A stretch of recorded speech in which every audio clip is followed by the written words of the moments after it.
천미숙님, 한 주일 동안 잘 지내셨나요? 네. 저는 오늘 성소주일 맞이해서 10시 반 주일학교 미사가 끝난 다음에 해화동에 있는 가톨릭 신학교를 갔다 왔습니다. 역시나 사람이 바글바글 한 상황이었고요. 작년하고 다르게 체험부스 같은 것들을 그나마 교문에서 가까운 운동장에 안 만들고 제일 꼭대기에다가 만들어 놔가지고 왔다 갔다 하고 애들 챙기고 애들 막 가자마자 집에 가면 안 돼요 물어보고. 네, 오늘 교사들도 고생 많이 했고 저도 지금 정신이 멍합니다. 제가 지금 무슨 소리를 하는지 모르겠어요. 아무튼 오늘은 부활 제4주일 성소주일이고 성소주일 맞이해서 나는 내 양들을 알고 내 양들은 나를 안다라는 말씀을 중심으로 우리를 참된 행복으로 부르시는 주님의 목소리를 우리가 어떻게 제대로 식별해서 잘 따라갈 것인가의 문제에 대해서 이야기를 좀 나눠보려고 합니다. 시작은 조금 무거운 이야기예요. 보셨어요? PD 수첩에서도 했었는데 파면 신부와 꿈의 추종자들, 웨이브 같은 데서도 파면 신부와 꿈의 아니스 이런 제목으로 진행했던 프로그램이 있습니다. 대충 어떤 내용인지 감이 오시죠? 벌써 10년도 훨씬 넘은 시간 전에 카톨릭 교회에서 여러 가지 문제를 일으켜서 면직된 김모 신부가 자기들만의 이상한 기도 공동체를 만들었는데 그 내부에서 일어나는 여러 가지 문제와 비리 그리고 이상한 내용들에 대한 부분들을 담고 있는 프로그램이었습니다. 대부분 사이비가 보여주는 모습이랑 아주 흡사하게 흘러가더라고요. 오래전에 면직된 한 신부가 어떤 자매님을 만나요. 나이가 좀 있으신 자매님이었는데 아니스라고 하는 세례명을 가진 자매님을 만났는데 그 자매님이 주장하기를 나는 꿈에 성모님의 계시를 본다. 성모님이 나한테 오셔서 꿈에 계시를 내려주시는데 누군가의 미래를 알려주시기도 하고 누군가의 중요한 결정을 내려주시기도 하고 하여튼 나는 그런 비범한 능력을 가진 사람이다 라고 해서 이미 자기만의 조직을 가지고 있던 사람이었어요. 그 사람한테 이제 현혹돼서 그랬는지 아니면 이해관계가 맞아 떨어졌는지 해서 면직이 되고 나서 이제 그 아니스라고 하는 자매와 손을 잡고 이상한 공동체를 만들었습니다. 그래서 성모님이 내 꿈에 나타나서 계시를 이루신다라고 하면서 신도들의 일거수일투족을 다 통제하려고 그래요. 몇 시에 일어나는지, 아침밥은 뭘 먹는지, 그날 하루 뭘 하는지, 그리고 심지어 아프면 병원에 가도 되는지 안 되는지, 제가 오늘 저녁을 먹어도 되는지 안 되는지까지 다 일일이 통제하고 통보하는 이상한 공동체의 모습이었습니다. 그리고 거기서 보여지는 모습은 카톨릭 교회의 정통교리에서 완전히 벗어난 너무나 불합리하고 비상식적인 요구들이 계속 이어졌어요. 근데 신기하게도 거기에 빠진 신도들은 그게 그렇게 안 보이나 봐요. 그게 구원의 진리인 것처럼 철석같이 믿으면서 그 통제를, 그 지시를 철저하게 따르는 모습을 보였습니다. 그런데 이 기도 공동체가 어떻게 세상에 알려지게 됐냐? 거기에서 10년 넘게 아주 착실하게 신앙생활을 하던 한 자매님이 암에 걸려서 돌아가시게 됐어요. 근데 이제 그 자매님의 가족이 아무리 봐도 상황이 이상한 거예요. 물론 그 아들인데 자기 어머니가 좀 이상한 거에 빠졌다라고 하는 건 알고는 있었는데 그 어머님이 남겨놓은 일기나 여러 가지 기록들을 보아하니 어머님이 암에 걸려서 돌아가시긴 했는데 돌아가시는 과정이 좀 비정상적이어서 무슨 일이 있었나라고 파헤쳐 보니 생각지도 못했던 일이 있었던 거죠. 그렇게 지시했다고 그래요. 제가 암에 걸려서 병원에 좀 가봐야 될 것 같은데 가도 되겠습니까? 암이라고 합니다. 라고 물었더니 그 공동체에서 지시하기를 병원 같은 데 갈 생각하지 말고 기도의 힘으로 암을 이겨내라. 그리고 그런데 돈 갖다 내지 말고 다 우리한테 갖다 바쳐라고 지시를 한 거예요. 그래서 그 지시를 철석같이 믿고 모든 병원 치료 다 거부하고 혼자 그렇게 견디시다가 암이 급속도로 전이돼서 결국은 돌아가시게 된 거죠. 그 문제가 불거져서 이 공동체가 세상에 드러나게 됐습니다. 그 자매님뿐만 아니라 굉장히 많은 신도들이 그 통제 안에서 하루하루 불행한 삶을 살아가고 있었어요. 자기가 가지고 있는 재산, 모든 것들 다 갖다 바치고 자기 가족의 미래, 자기 가족의 기본적인 삶 그런 거 다 뒷전이고 거기에 다 갖다 바치는 모습들 보여주었습니다. 왜 저런 거에 빠질까요? 우리는 왜 저런 사이비스러운 거에 빠질까요? 뭐랑 뭐를 구분하지 못하기 때문입니다. 무엇을 올바르게 식별하지 못하기 때문이에요. 뭐랑 뭐를. 나를 구원으로 이끄시는 진짜 주님의 목소리와 그게 아니라 나를 이용해서 자기 뱃속을 채우려고 드는 저 이리 같은 세상의 목소리를 제대로 식별하지 못하기 때문에 오히려 그 목소리를 따라가는 게 나에게 좋을 거야 라고 착각하기 때문에 엉뚱한 길에 빠지게 되고 그렇게 엉뚱한 길에 빠져서 스스로 불행의 수렁으로 들어가게 되는 겁니다. 그래서 우리 신앙생활에서 우리 삶에서 중요한 것이 하나 있는데 그것이 무엇이냐 하면 식별이에요. 여러 사람을 통해서 여러 가지 상황 속에서 나에게 들려오는 이 목소리를 내가 제대로 구분할 줄 알아야 합니다. 주님의 목소리인가 사꾼의 목소리인가 제대로 구분할 줄 알아야 내가 올바른 목소리를 잘 따라서 구원으로 갈 수 있기 때문이지요. 오늘 예수님께서는 우리에게 그 이야기를 하고 계시는 겁니다. 어떻게 식별할 것인가. 그리고 오늘 성소주일은 여러 상황 속에서 우리를 구원으로 참된 행복으로 부르시는 하느님의 목소리에 하느님의 부르심에 내가 어떻게 잘 응답하고 순명하며 살 것인가 라고 하는 하느님의 부르심과 그 부르심에 대한 우리의 응답, 주님의 목소리와 그 목소리에 대한 우리의 식별과 순명에 대해서 생각해 보는 날이 바로 오늘 성소주일인 것입니다. 근데 참 어려워요. 주님의 목소리와 사꾼의 목소리를 식별하기가. 왜 그러냐면 세상에는 너무나 많은 소음들이 넘쳐납니다. 요즘은 그런 표현을 쓰더라고요. 미디어 홍수의 시대라고. 너무나 많은 정보 때문에 사람들이 오히려 제대로 판단을 하기가 어려운 세상이라. 주변에서 계속 떠들어요. 이걸 해야 좋아. 이걸 꼭 해야 되는 걸. 이거 안 하면 나중에 손해볼 걸. 이런 식으로 우리에게 계속해서 떠드는 목소리들이 너무나 많아요. 그래서 그 중에 어떤 게 주님 목소리인지를 제대로 알아듣기가 어려운 겁니다.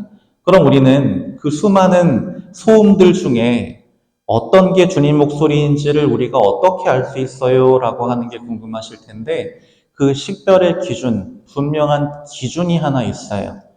그 기준이란 무엇이냐? 누구를 위한 목소리인가입니다. 무슨 뜻일까요? 제가 처음에 잠깐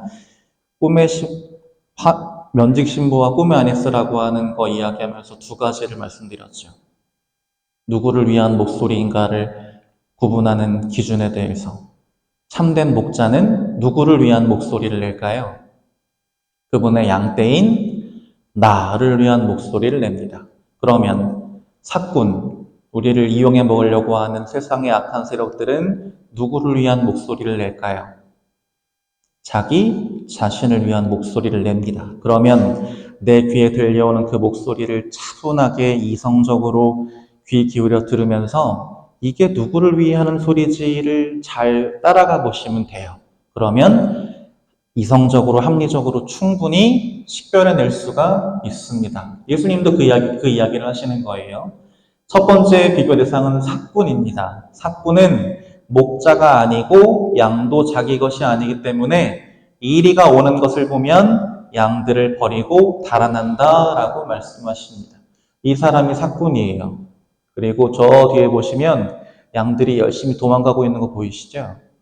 그리고 여기에 이리가 한 마리 따라가면서 새끼 양을 물어 죽이고 있어요. 보통 이런 상황이 벌어지면 이 사람은 뭘 해야 하나요?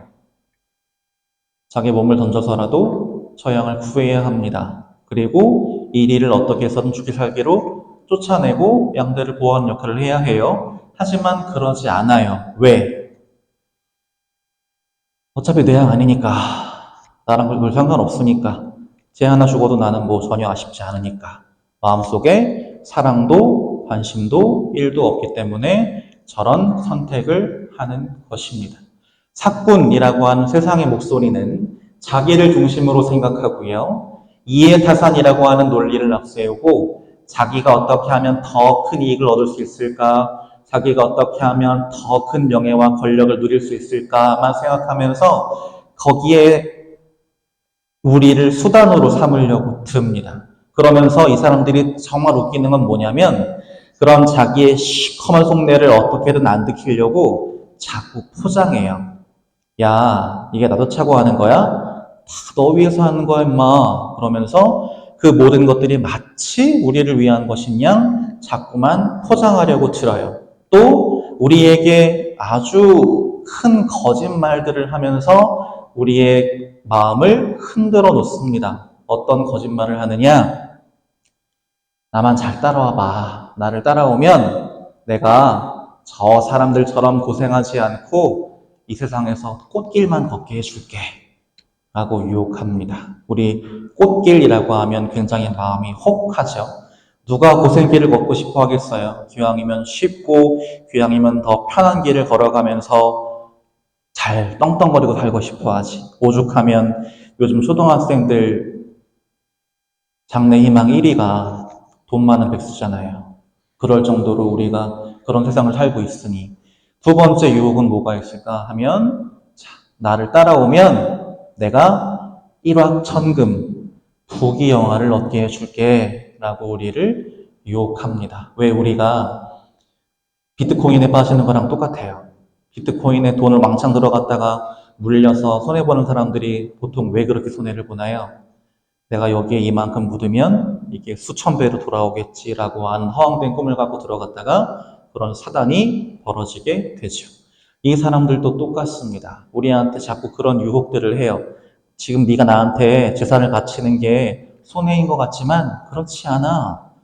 내가 그거를 나중에 하느님 나라에서 수천 배로 돌려줄 거야 라고 우리를 유혹하고 꼬드기죠. 그러나 가만히 잘 생각해보면 그런 그의 말을 따라가야 그의 배만 불려줄 뿐이지 나에게 이로울 것은 하나도 없고요. 그보다 더 최악인 건 나도 그 사람과 똑같이 됩니다. 내가 그 사건과 똑같이 된다는 건 무슨 뜻이냐면 주님의 뜻을 하느님의 섭리를 따르는 사람이 아니라 내 뜻을, 내 계획을, 내 욕심을 더 소중히 여기는 사람으로 변해버린다는 뜻입니다. 왜? 그 사람들이 무엇 때문에 그런 짓을 하는데요? 자기 욕심, 자기 기대, 자기 희망을 채우려고 그러는 거잖아요. 하느님이 보고 계신다는 거 뻔히 알면서 나중에 벌 받을 거 두려워하지 않으면서 그러고 있잖아요. 우리도 그렇게 변해버린다는 게 가장 최악인 상황입니다. 그런데 그에 비해서 예수님을 중심으로 하는 참된 목자라고 하는 사람은 어떻게 하느냐? 착한 목자는 양들을 위하여 자기 목숨을 내놓는다라고 오늘 복음에서 예수님께서 우리에게 말씀하십니다. 나한테 뭘 가져와가 아니에요. 내가 널 위해 줄게. 난 널 위해서라면 내 목숨까지도 다 줄 수 있다? 라고 하면서 실제로 예수님은 우리를 위해서 목숨을 내어 주셨어요. 그래서 우리는 예수님이야말로 참된 목자시구나, 우리를 구원하러 오신 진짜 주님이시구나 라고 믿으면서 따라갈 수 있는 거죠. 그런데 문제는 뭐냐면 우리를 너무나 사랑하시는 예수님이 우리를 진정한 구원으로 영원한 생명으로 이끄시는 참된 목자이신 그분이 우리에게 하시는 말씀이 별로 듣고 싶지 않은 말씀일 때가 많아요. 어떤 거랑 비슷하냐면 좋은 약이 입에 쓴 거랑 비슷합니다. 근데 우리는 보통 뭘 찾아요? 기왕이면 맛있는 거, 기왕이면 단 거. 그래서 막 그런 설탕 중독 같은 거 걸리신 어떤 자매님은 커피를 드실 때 막 설탕을 5스푼씩 넣어서 먹어야 이래야 좀 단맛이 나 그러면서 드시죠. 근데 나중에 어떤 일이 생길지는 우리가 굳이 보지 않아도 잘 알아요. 근데 우리는 자꾸만 그 사실을 잊고 살아요. 몸에 좋은 약은 입에 쓰다는 거를 머리로는 알면서도 우리에게 주님 목소리가 그런 식으로 들려오면 그 목소리를 쉽게 따라가지 못합니다. 당장 듣기 불편해서 그렇고요. 당장 따르기 싫어서 그렇고 그대로 따랐다가는 내가 손해볼 것 같은데, 내가 나중에 바보 소리 들을 것 같은데 라고 하는 두려움과 걱정 때문에 내 뜻대로 했던 것들이, 내 계획들이 다 무너질 것 같은 두려움 때문에 따르지 못하고 망설이게 되는 겁니다. 그래서 우리에게 필요한 것이 무엇이냐면 우리에게 입에 쓰지만 몸에 좋은 약을 주시는 그 주님의 목소리를, 그 주님을 우리가 철저하게 신뢰하는 것이 가장 중요한 부분입니다. 우리는 왜 주님을 신뢰할 수 있느냐? 주님은 철저히 우리를 위해서 사시는 분이기 때문입니다. 우리를 위해서 신의 아들이라고 하는 그 고귀한 모습을 포기하시고 사람이 되셨고, 우리를 위해서 당신이 가진 모든 것을, 심지어 당신 목숨까지 내어주셨고, 그리고 우리를 그 어떤 조건도 없이 먼저 사랑하셨고, 그리고 그렇게 한번 사랑하신 우리를 당신이 죽는 순간까지, 심지어 우리가 당신을 배신하고 당신 등에 칼을 꽂는 그 순간까지 끝까지 사랑하신 분이 바로 주님이십니다. 그래서 우리는 주님을 신뢰할 수 있는 것이고, 그 신뢰가 마음속에 있으면 그런 분이 하시는 말씀이니 당연히 우리를 건강하게 만들겠지, 그런 분이 하시는 말씀을 잘 따라가면 당연히 거기에 참된 행복이 있겠지라고 하는 믿음과 희망을 마음속에 지닐 수 있는 겁니다. 그러면 옆에서 사건들이 아무리 여러 가지 가문의설로 나를 꼬드겨 봐야 나는 거기에 넘어가지 않아요. 그게 거짓말이라는 걸, 그게 허무맹랑한 헛소리라는 걸 분명히 알고 있기 때문입니다. 무엇 때문에? 주님께 대한 믿음과 희망 때문에. 그러면 주님을 따르는 것에 대해서 고민하거나 주저하지 않아요. 내가 갈 길은 이거 하나밖에 없는데 뭐.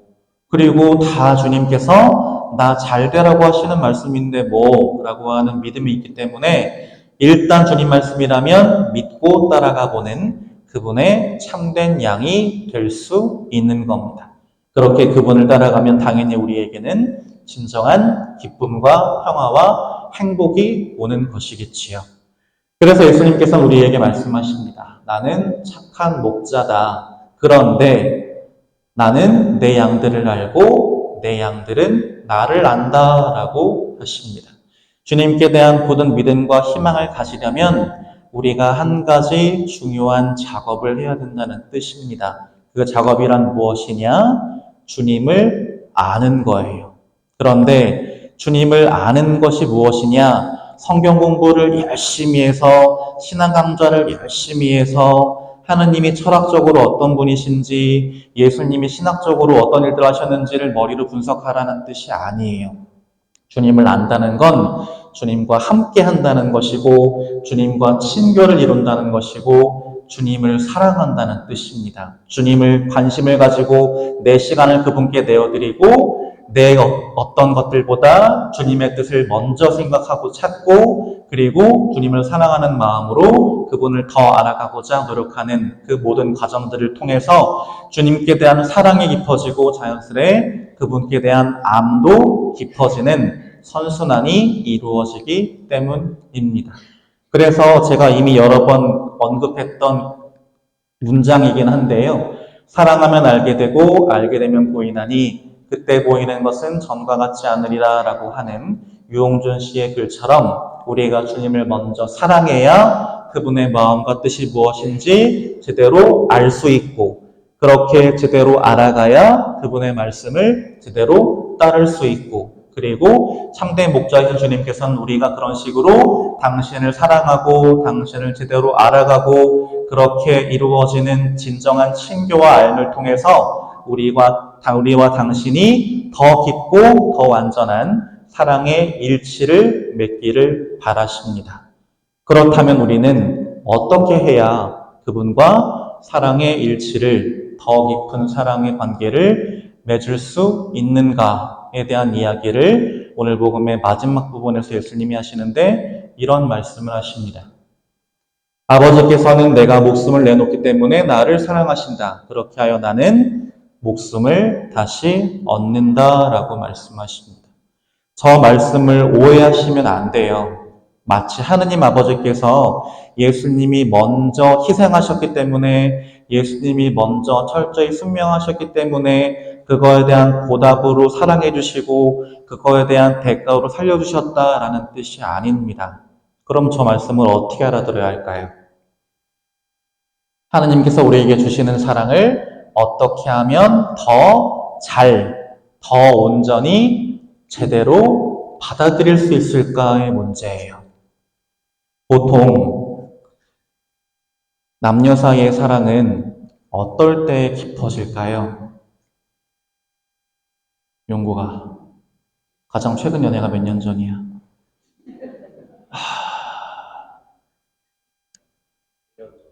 그래, 얼마 안 됐네. 그녀와의 관계를 한번 잘 곱씹어봐.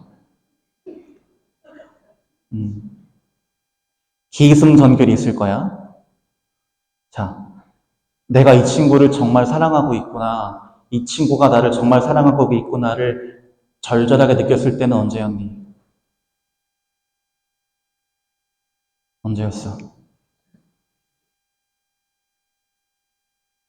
내가 너무 어려운 질문을 했나? 언제였어?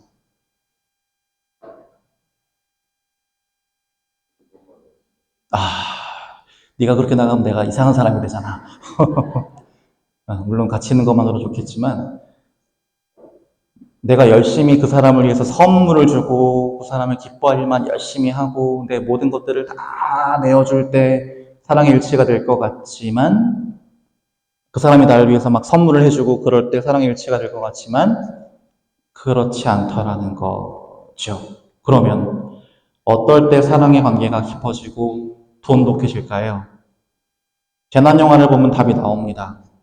재난영화를 보면 몇 년 전에 그런 영화도 개봉한 적이 있는데 뭐였지? 엑시트라고 저기 소녀시대 유나랑 조정석 둘이 나온 영화. 둘이 그냥 이렇게 뻘쭘한 옛날 동창관계였는데 어떤 과정을 거쳐서 갑자기 사랑이 싹 텄어요? 그 도시에 갑자기 독가스가 퍼져가지고 그 독가스에 닿으면 죽는데 거기에 안다고 살아남으려고 막 고군분투를 하면서 사랑이 깊어지는 모습을 보게 됩니다. 이 사람을 위해서 내가 기꺼이 희생하기도 하고 이 사람을 위해서 내 모든 것을 다 막 해주는 모습들을 통해서 그 사람이 갖고 있는 조건 때문이 아니라 나한테 선물을 줘서가 아니라 그런 진실된 사랑을 통해서 이 사람도 나에 대한 사랑이 깊어지고 나도 이 사람에 대한 사랑이 깊어지는 모습을 보게 되는 거예요. 왜냐하면 사람은 그렇게 생겨 먹었어요. 하느님이 우리를 그렇게 창조하셨기 때문이에요. 당장은 선물을 받는 게 좋은 것 같고 이 사람이 날 위해서 해주는 게 좋은 것 같지만 그 상황이 계속되면 난 어떻게 될까요? 굉장히 교만한 사람이 되고요. 건방진 사람이 되고요. 사랑의 가치를 모르는 사람이 돼요. 내가 사랑의 가치를 아는 사람이 되려면 내가 어떻게 해야 될까요? 내가 줘야 돼요.